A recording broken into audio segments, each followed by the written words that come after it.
The rain poured down heavily, soaking the city streets. In a small rundown apartment, Emily Carter clutched her mother's photo tightly, tears blurring her vision. Her greedy uncle had sold her future away, forcing her into a marriage contract she never wanted. "Uncle, please, you can't do this to me," Emily begged, her voice trembling. But her uncle sneered. "You should be grateful. This marriage will pay off your late father's debts. You think a poor, ordinary girl like you could survive on her own? No, this is your only chance." Emily's heart sank.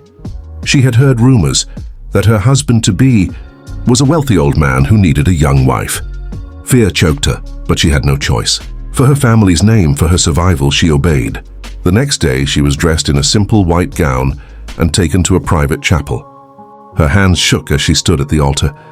Her mind raced with thoughts of wrinkled skin, a cane, and the life of a caged bird. The heavy wooden doors opened, and her breath caught.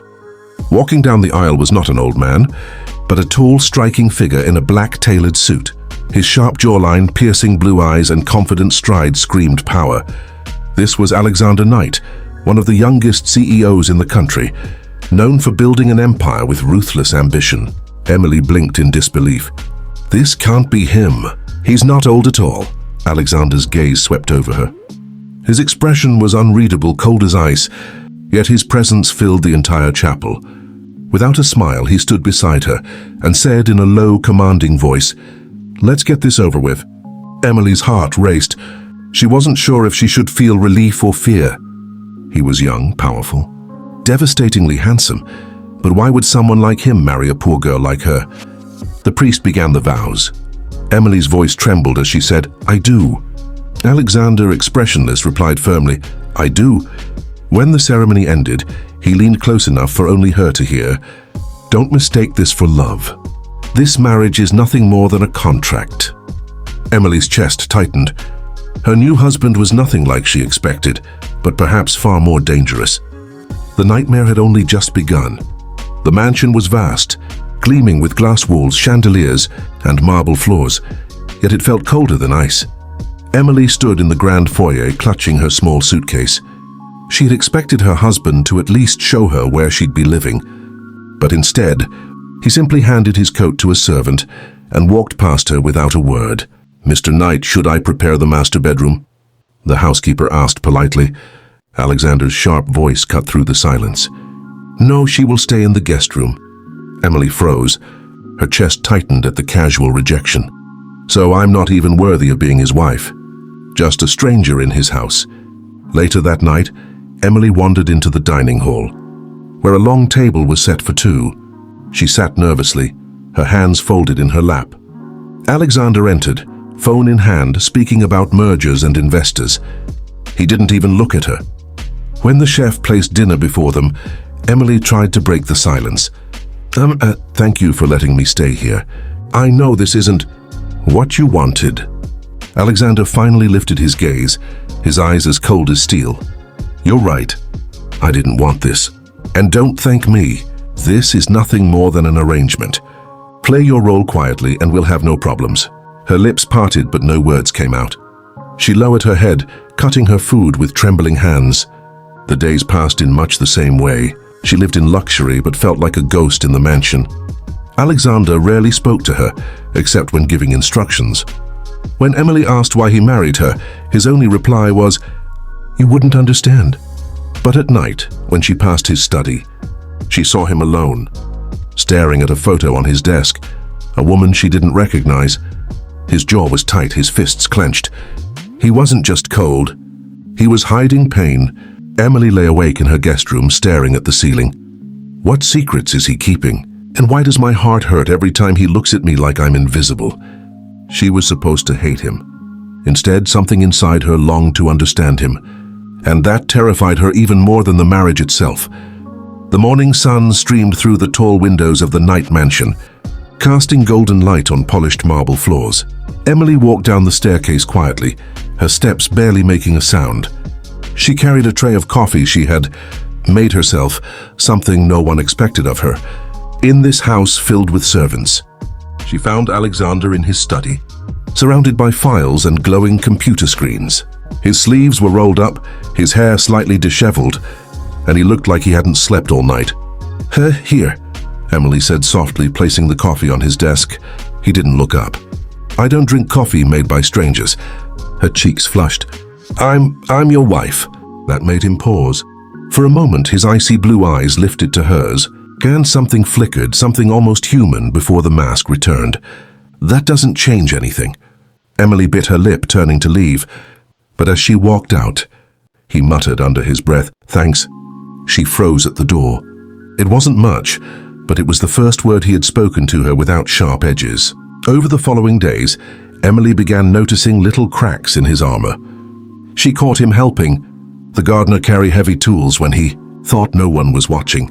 She saw him reading late at night to a small boy's photo hidden in his drawer, his younger brother, who had passed away years ago. Once, when she slipped on the staircase, his arms shot out to catch her before she fell. For a brief moment, she felt the warmth of his heartbeat against her cheek. "Careful," he said, his voice lower, almost gentle. Then he stepped back, his walls rising again. Emily couldn't stop thinking about it. He wasn't as heartless as he wanted the world to believe. He was broken, haunted, and hiding behind a wall of power and coldness. But as her heart softened toward him, his silence became more unbearable. She wanted him to see her not as a stranger, not as a contract, but as a woman who cared. Late that night, she whispered into the dark of her lonely room, "Why do you hide yourself from me?" Alexander, unbeknownst to her, he stood outside the door for a brief second, hearing every word. His hand almost lifted to knock, but he walked away. The city skyline glittered outside the penthouse windows, but Emily barely noticed. She was in the kitchen late at night, trying to cook something simple for herself. The mansion always had food prepared by professional chefs, yet she missed the warmth of homemade meals. She tied her apron clumsily, her hair falling over her face as she chopped vegetables. Suddenly, a deep voice broke the silence. "What are you doing?" She turned, startled. Alexander leaned against the doorway, his tie loosened, his sharp eyes watching her with curiosity. I was just making dinner," she said nervously. "You have 5-star chefs at your disposal and you're in here." "Burning onions." He stepped closer, his tone mocking but softer than usual. Emily pouted. "At least I'm trying. Some people appreciate effort." For the first time, his lips curved ever so slightly, a ghost of a smile. It shocked her. "You're braver than I thought." Her heart skipped. He looked younger, warmer, almost human in that small moment. She couldn't help but smile back. Over the next few weeks, the distance between them began to blur. He still kept his walls up, but his actions betrayed him. He would walk her to the car when she visited the library. He left a shawl on her chair when the evening grew cold. He even defended her when his business partner made a cruel remark at a gala. At the gala, Emily had felt out of place in her simple gown, surrounded by glittering women dripping with diamonds. She tried to shrink into the background until one guest sneered, "Is this really your wife, Alexander? She looks more like a charity case." Before Emily could react, Alexander's voice cut through the room like thunder. "Watch your tongue. She's Mrs. Knight, and you'll treat her with the respect she deserves." Emily's breath caught. It wasn't just a defense, it was protection.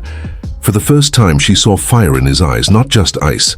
That night, lying in bed, Emily pressed her hand against her chest. "Why does my heart race every time he's near? Why do I want him to look at me the way I look at him?" She had sworn not to love him, not to fall for a man who didn't want her. But against her will, her heart was already his prisoner. And that terrified her more than anything. The storm outside mirrored the storm in Emily's heart. She paced the mansion's library, clutching a folder she had stumbled upon in Alexander's office. She hadn't meant to pry, but the papers had fallen from his desk, and the truth she read shook her to the core. The marriage wasn't just a coincidence. It was planned. When Alexander walked in, rain dripping from his coat, she turned on him with tear-filled eyes. "You knew all along, didn't you?" she whispered. He froze, his jaw tightening. "What are you talking about?" She threw the folder at his chest. "Don't lie to me. My uncle sold me to you for money, but this wasn't just about business debts. You wanted this marriage. Why?" For the first time, Alexander's confident mask cracked. His hands clenched the papers. His voice was low, rough. "Because your uncle stole from me. Because your family ruined mine. This marriage was the only way to make him pay. Emily's knees weakened. So I'm just revenge to you? He stepped forward, anguish flickering in his eyes. At first, yes, but then he stopped himself, swallowing hard. Her voice broke. Then what? You don't even see me as a person, do you? Just a pawn in your war. The storm outside roared as silence stretched between them. Finally, Alexander spoke, his voice trembling in a way she'd never heard before. I lost everything when I was young. My brother, my trust, my peace. Your uncle played a part in that. I swore I'd never forgive. But then you came into my life, and you're nothing like them. You don't deserve to be caught in this. Tears slid down Emily's cheeks. She wanted to believe him, but the betrayal cut too deep. Then let me go. His eyes darkened with torment. He reached out as if to hold her, but stopped himself. I can't. She shook her head, her heart tearing apart. Then you're no better than the man who sold me. With that, she ran out of the room, her sobs echoing through the empty halls, leaving Alexander standing alone, his fists shaking, his heart heavier than ever. Days passed in silence. Emily avoided Alexander, locking herself away in her room. The mansion felt emptier than ever, and though she hated him for the truth, her heart ached whenever she heard his footsteps outside her door. Alexander, meanwhile, buried himself in work. But nothing silenced the voice in his head. She thinks I'm a monster. Maybe she's right. One evening, Emily stood on the balcony, the wind whipping her hair. She stared at the city lights, wondering if she had the strength to walk away. Just then, Alexander appeared behind her, his voice softer than she had ever heard. Emily. She stiffened. What do you want? He stepped closer, his face shadowed with regret. I want you to know I was wrong. I thought power would fix everything, that revenge would give me peace. But I was blind. You were the only thing real in this whole damn mess. Tears welled in her eyes, but she didn't turn around.